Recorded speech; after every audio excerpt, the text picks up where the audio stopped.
From scaling back use to finding alternatives, Asian countries are stepping up efforts to save fuel amid an energy crunch triggered by a throttling of supplies from the Middle East. The Philippine president has declared a state of national energy emergency. Ferdinand Marcos Jr. earlier floating the possibility of grounding planes, particularly for long-haul flights. With the cost of LNG spiking, Manila moving to temporarily boost output at its coal-fired power plants starting next month. Elsewhere in Asia, limited fuel supplies forcing flag carrier Vietnam Airlines to suspend some domestic routes, while low-cost airline Vietjet Aviation is reducing flight frequency.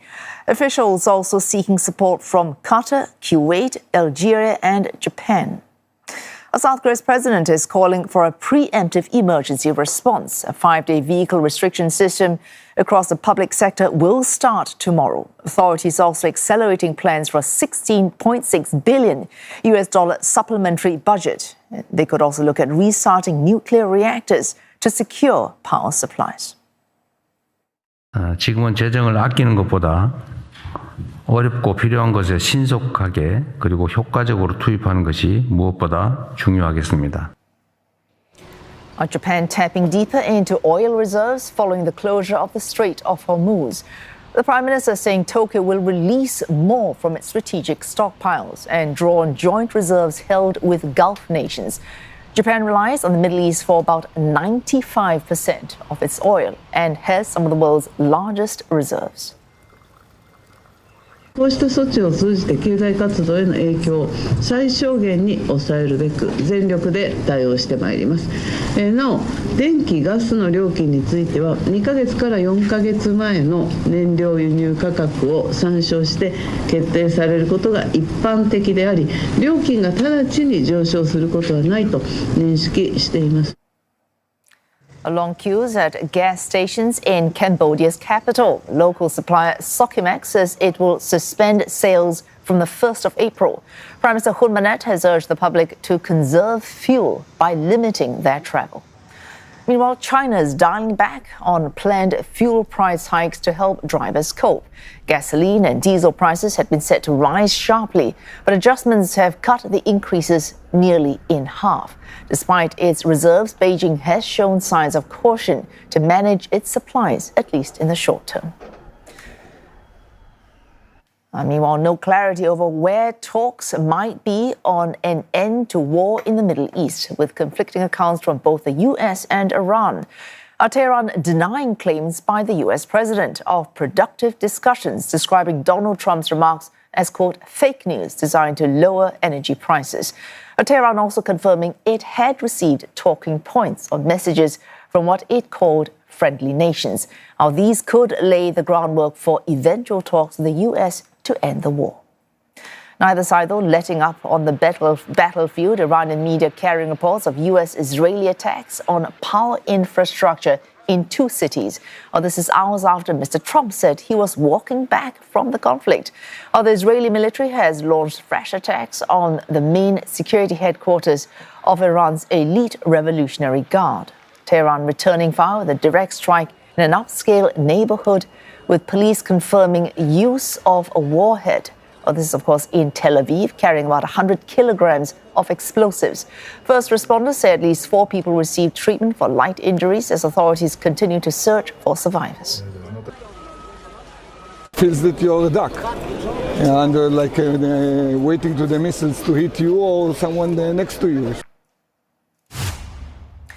And Kate Fischer is monitoring developments for CNA. She joins us live from Washington, D.C. Ross Cullen standing by for us as well at the Kapikoy border crossing. This is along the Turkish-Iranian border. Kate, let's start with you. As we mentioned, conflicting accounts from both the U.S. and Iran on where they might be on talks to end the war. Yeah, absolutely. Donald Trump seems to be very confident that talks are well on their way, saying that the Iranians really want to make a deal. He says that his administration has been talking to a top person within the regime, someone who's very respected, but there was no mention of who that might be.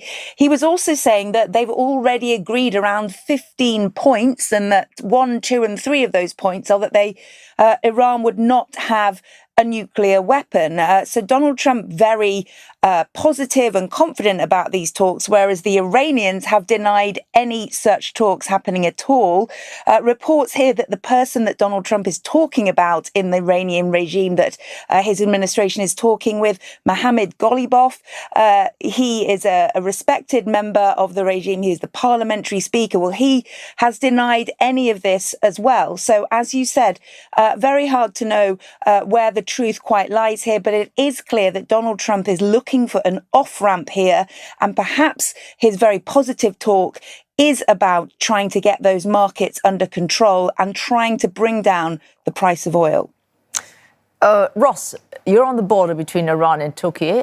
Turkey, every reason to hope that this conflict could end. People crossing from Iran to Turkey, escaping conflict in Iran. What's it like where you are?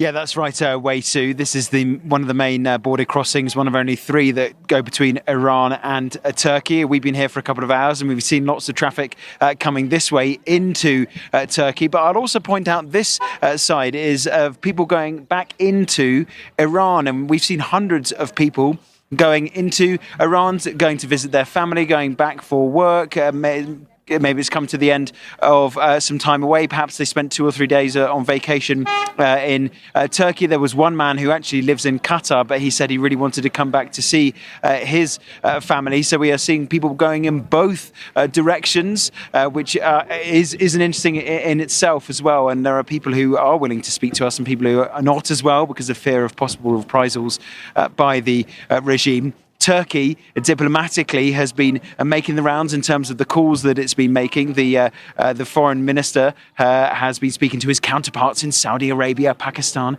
and Egypt as well, potentially looking to create the conditions for negotiations, perhaps using an intermediary like Pakistan. So we are waiting to see any further news on those Iran talks between the United States and between Tehran and Washington. Oh, Kate, possible third party. So Donald Trump is looking for an off-ramp strategy. He could find that in Turkey. He could find that, as Ross mentioned, with Pakistan. Yeah, that's right. We understand that both Turkey, Pakistan and Egypt are all actively trying to bring about these talks. Diplomats from all those countries have been in touch with both sides, according to reports here. And there is strong reporting that there are plans for a meeting in Islamabad this week involving the Trump's main Special Envoy Steve Witkoff, who's of course been involved in many of Donald Trump's geopolitical negotiations, and Jared Kushner, his son-in-law, as well as potentially as well Vice President J.D. Vance. No confirmation yet of that, and the press secretary to the President Trump, Caroline Leavitt, saying that until anything is officially announced, she would not be negotiating through the press, and she would not be telling the press these things before they're actually set in stone. But those are certainly the reports that are happening, that those 3 countries are involved with trying to set up a meeting as soon as this week with those key negotiators from the US and potentially Mohammad Ghalibaf, this man who we understand is the person that Donald Trump's been referring to as this respected member of the regime in Iran that the US is keen to speak to. We don't have anything official yet, but that is certainly multiple news outlets here reporting that that is a strong possibility to happen this week. Ross, even before any negotiations can take place, one strategy certainly for Israel and for Iran is to make sure their gains on the battlefield give them a very strong hand when they sit down to talk. So fresh strikes today from both Iran and Israel.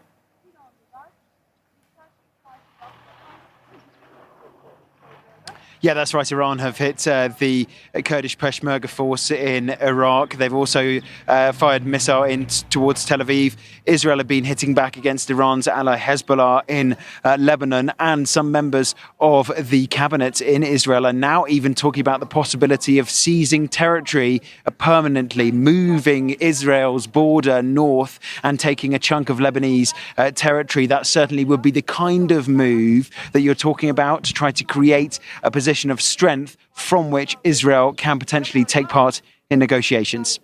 Oh, thanks. Ross Cullen for CNN from Türkiye, and Kate Fischer from Washington, D.C.